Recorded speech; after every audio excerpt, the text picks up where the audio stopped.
Okay. This is now that we've completed the agreement of purchase and sale. Next step is the confirmation of cooperation. So you're going to go to this little file tab over here, and then you're going to click on open forms.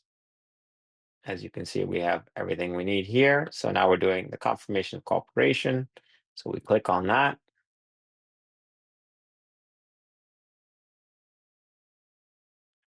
It should have automatically imported the names, the property address into this one.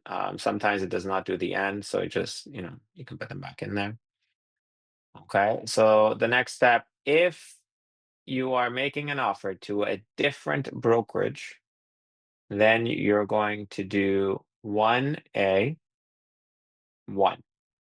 Okay. So the seller brokerage or a designated representative of the seller brokerage represents the interest of the seller in this transaction and is further understood and agreed that neither the seller brokerage nor a designated representative of the seller brokerage is representing the buyer and has not entered into representation agreement with the buyer.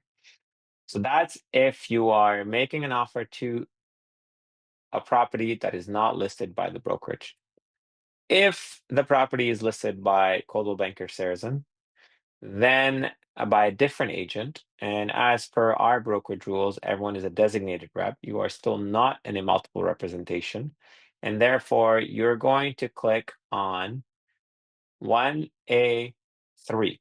So the seller client and buyer client are each separately represented by different designated representative of the same brokerage, and there is no multiple representation. Okay. So if it's a different brokerage, it is 1A1. If the property is from the same brokerage, it's 1A3.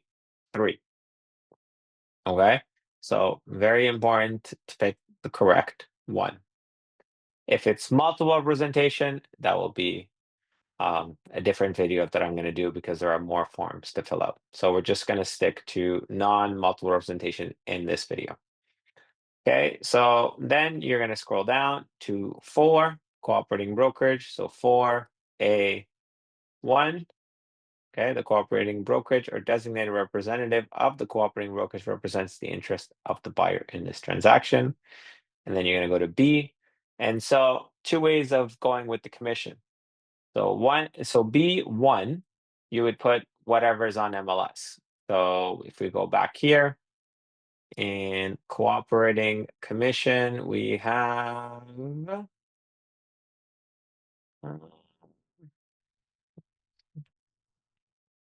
2%. Okay, so we're going to go back 2%. You could put plus HST. Some people put that, but everything is in addition to HST when it comes is it's a service. So there's HST on that. Second, if you don't like the 2%, you want more money, you're not going to click 1, you're going to click 2. Okay. And then in 2, you will put what it is that you would like. So let's say you want 2.5%. So you would add 2.5% um, by the selling brokerage on closing date or of some sort if you want more money. Okay. So if they're offering 1%, you don't like that, you want to put 2%. Again, this is where you would do it, not here. Here, you're only putting what is on MLS. Okay. So just so we are clear. And then if you scroll down, there's not much else to do. There's your brokerage, the selling brokerage, the listing brokerage, sorry, and then the people's names. So that's all for the confirmation cooperation. It's a quick 2-page, nothing more to it. Okay. So if you have any questions, feel free to reach out. Thank you.